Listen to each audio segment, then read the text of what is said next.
you guys? It's Spotlight on, New Mexico's best show for interviewing entertainers and friends of entertainment. Stick with us. We've got an awesome show today. We've got Frank Cullen from Albuquerque Film Club. We've got magician Jordan Jonas and so much more. So stick with us.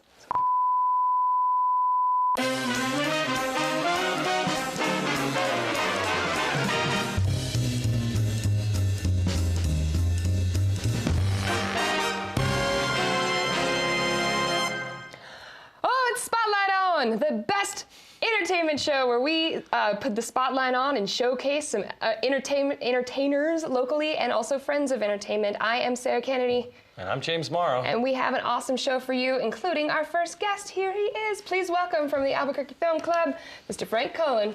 How you doing? Good, how are you? Fine, thank you. Good, thanks for being here today. My pleasure. Awesome. What you got there? Poster for our next show at the Guild Theater. This is the French film Les Diaboliques. Caused quite a sensation when it came out in '55. Yeah, the French Club is coming. The local Alliance Française, we're partnering with them. We partner with a number of organizations. Next up, by the way, is Nosferatu, the German horror film, yes. Dracula, loved. Yes. That's going to be at the Chemo on Halloween night at 8 o'clock, and the Albuquerque Film Club is partnering with Chemo on that. Oh, great. Hope you all come. The Chemo is a great place to show a scary movie. Yeah, and a live orchestra, Alloy Orchestra.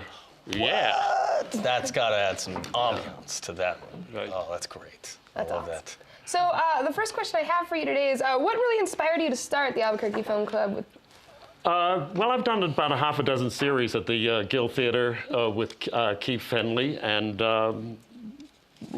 less than a year ago, I think last December, Keith said, why don't we try and put some more cohesion to our showing, our revival film programming. He asked me to partner with him, and that brought in Donald McNeely, who is my partner, and co-founder of the American Vaudeville Museum, which is the umbrella organization for the Albuquerque Film Club. And Donald does all of our design work, as you've just seen, and runs the business.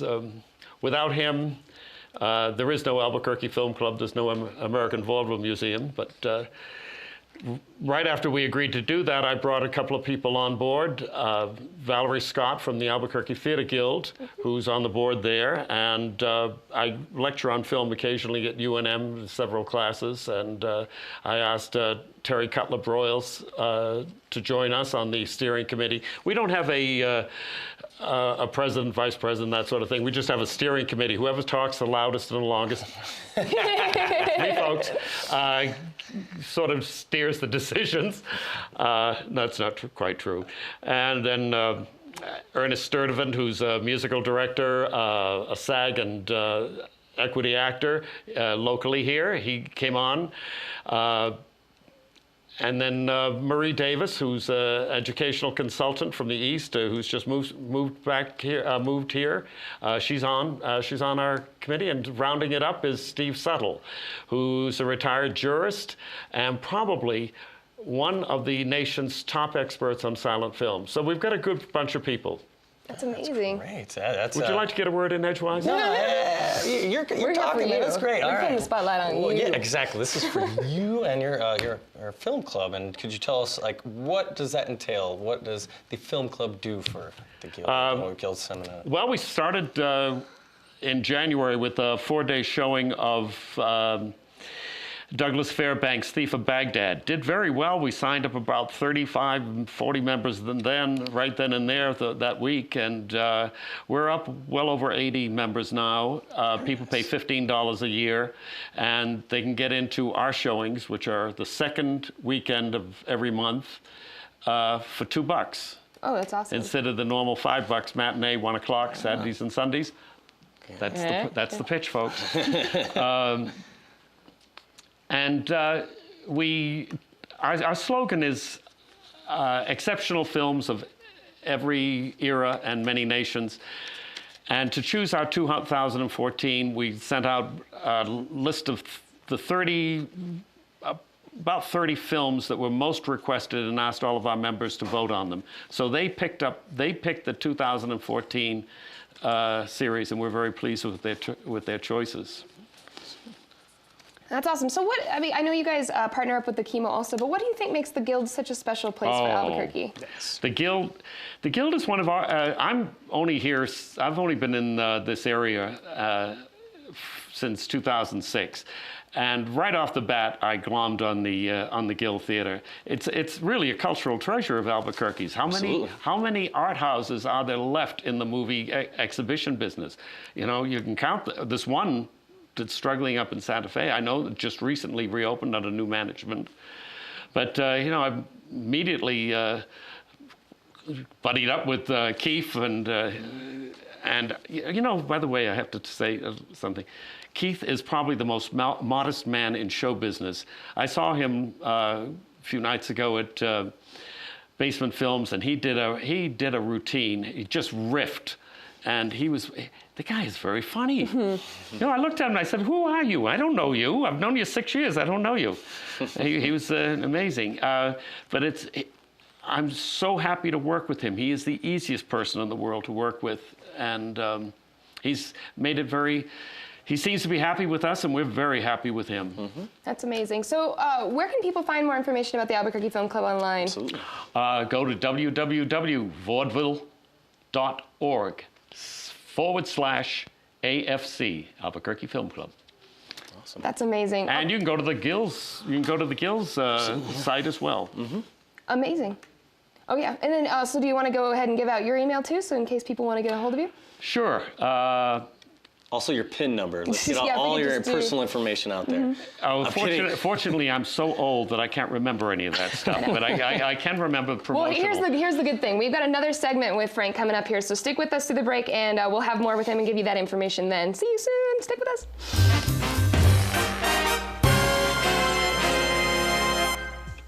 Lessman's Variety. Lessman's Reynolds offers backline, DJ lighting, video cameras, projectors, PA systems, concert sound systems. Rent our PA systems, all are iPod compatible, as low as $50. My father taught me a lot about life, without ever saying a word.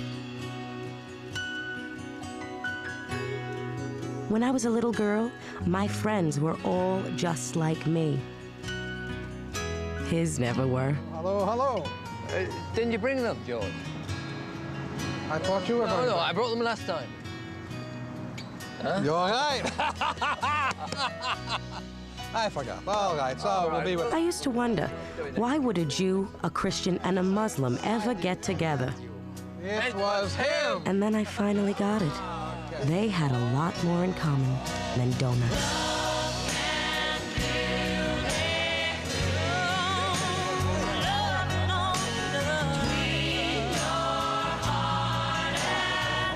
Friendship. Pass it on. A message from the Foundation for a Better Life.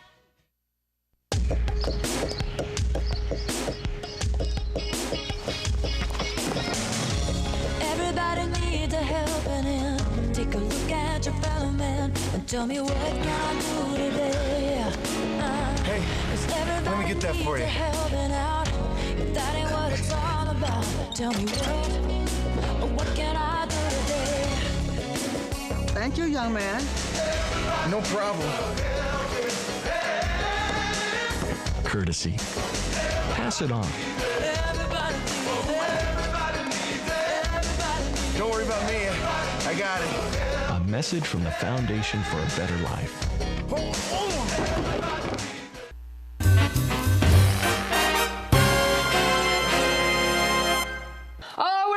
Spotlight on. Thanks so much for sticking with us. We've got, for a whole nother segment, from the Albuquerque Film Club, Frank Cullen. So welcome him back. Yay! Thank you. Hey. Welcome back. I don't suppose you thought of that email address. Yes, I did. Oh, yeah?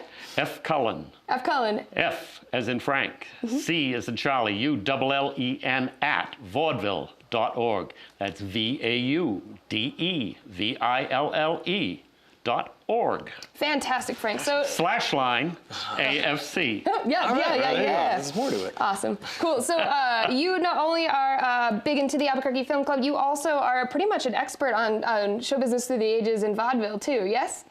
Oh, I'd like to think so. Oh, awesome. So how did you get interested in like knowing the history? I was a kid performer. Yeah? Yeah, I did bottom of the barrel USO shows back in my right out of high school when there was between the Korean and the Vietnam War. And television at that time was live, so they had to use people who could function and not blow it just because a set fell down or a cameraman walked by on a second-story window. And those were vaudevillians. I mean, all the comedy shows were headed up by vaudevillians, right up to Jackie Gleason. And I tried to find out more and more about it. I started collecting stuff when I was about 10. Our collections now, 67 years later, are at the University of Arizona in Tucson. Probably the largest collection of vaudeville stuff outside of the Library of Congress. I hate to stop you there, but no, why don't you? I'm sorry. I'm not. Apparently, I've lived under a rock. I don't know what vaudeville is. Maybe some viewers out there probably not now, but okay.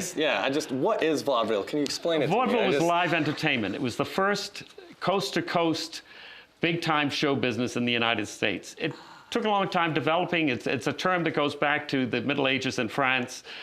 We'll skip that. Okay. But it started in usage in the United States around 1829, became a big business after the Civil War. There had been variety saloons that showed entertainment that was basically for men only. And a lot of the goo-goo groups were against that. The serving girls would do what they call dancing, but was really showing their laundry. You'd have a couple of comedians come on stage and insult each other and end up with a fist fight. And then there was boxing. That was one of the first areas of boxing, prize fighting. And they'd run sometimes 30 rounds, bare knuckle, until both victor and victim were bloody and insensate. Anyway, they cleaned it up after the Civil War because the smart guys realized they didn't want to pay graft anymore. And besides, they were only getting 1/3 of the possible audience. Women and children weren't allowed. So they did. They cleaned it up. They needed a fancy name. Variety was a besmirched name. So somebody remembered, oh, vaudeville. That's French. It must be classy. So that's how vaudeville got started. And it became a huge coast-to-coast business. Through the 1880s, 1890s, and movies. It was killed off gradually by movies, free radio, network radio, and the Depression, the first Depression, not the one we just had, folks, are still in. That was the foundation. So they had all these theaters, almost 5,000 theaters coast to coast, most of them over a period of 5 or 6 years, from about 1920 to 1925, converted from vaudeville to film. Okay. Instead of a booking agency that sent people around to various theaters, they sent cans of film around to various theaters. It's a lot cheaper to book a can of film than it is to book a performer, unless you happen to be Sarah and... Yeah, we work for peanuts. Yeah. Well, everybody does now. Unsalted. Anyway, that's what vaudeville was. It was live entertainment. It encompassed everything possible that you could expect. The Barrymores. Sarah Bernhardt was in vaudeville. So was every low-down comedian, which I liked better. Oh, yeah. Yeah, it was truly mass market entertainment for the folks. It was great. That's awesome. Did you get caught up now? Yeah, I am caught up now, and I see that you've brought some books on vaudeville, and you've wrote these books, and these are a collection, I was saying? Yeah. In 1982, we established the American Vaudeville Museum. My life partner and I, Donald McNeely, who does, again, the designing for all of our stuff, and the bookkeeping. In other words, he does all the work. I just come up here and sit on TV shows. Hey. And we were tired of waiting for somebody to recognize vaudeville. There was the Academy of Motion Pictures, there was Broadway, and there was the history of everything. Here's an industry, an entertainment industry that had 50,000 entertainers in it between 1900 and 1925 and beyond, either way, either direction. So we started the American Vaudeville Museum, and then from 1998 to 2008, we did 40 issues of Vaudeville Times. And we even did, because there is such a thing, folks, as new vaudeville. Bill Irwin, Bette Midler, and those things. New vaudeville has lasted almost as long as old vaudeville. And a blurb, we got a blurb in the New York Times in the circuit section, the absurdity of having something as old as vaudeville online in a new media. So I got a request from Routledge Press to write an encyclopedia of vaudeville. They wanted 250 to 300,000 words. As you can tell, I don't shut up very easily. So I turned in 1 million, and it turned into 2 volumes. Gotta get it done, right? It took 10 years, but I got it done. That's awesome. So we've got about 40 seconds. What do you think about the state? I mean, you brought up new vaudeville. What do you think of? Where do you think things will come around to reintroduce it in a new way? Well, it's back to live performance is what it is. Everybody's working for nickels, and you know what they used to call cakes and ale. I occasionally lecture at UNM on film, and I'm seeing kids watching. I ask them, what's your media for this? And they're telling me they're watching them on the small screen. Cool. So where can people get your books? Same website, awesome. www.vaudeville.org. That's amazing. Cool. Thank you so much. So you guys go ahead and stick with us through the break, and we will come back with our next guest here on Spotlight On. Thank you. Taxi!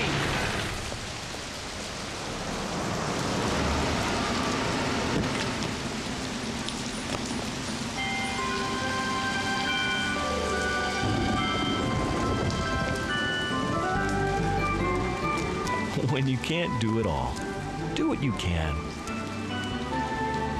Compassion for others. Pass it on. A message from the Foundation for a Better Life. A little time. A little exercise. A little laugh. A little help. He might be in danger of not making it to high school this year if he flunks math. And we just can't have that. A little bit of your support can make a big difference for matches like these. Just ask this high school freshman. Start something today at bigbrothersbigsisters.org/startsomething.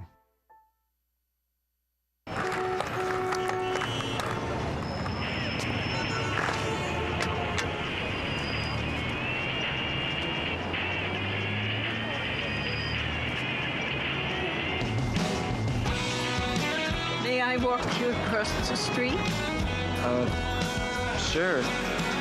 Why not? Thanks. You're welcome.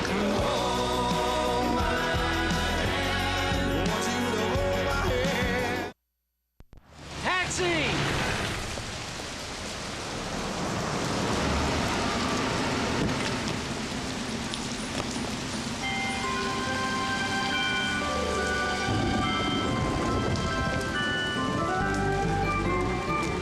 When you can't do it all, do what you can. Compassion for others. Pass it on. A message from the Foundation for a Better Life.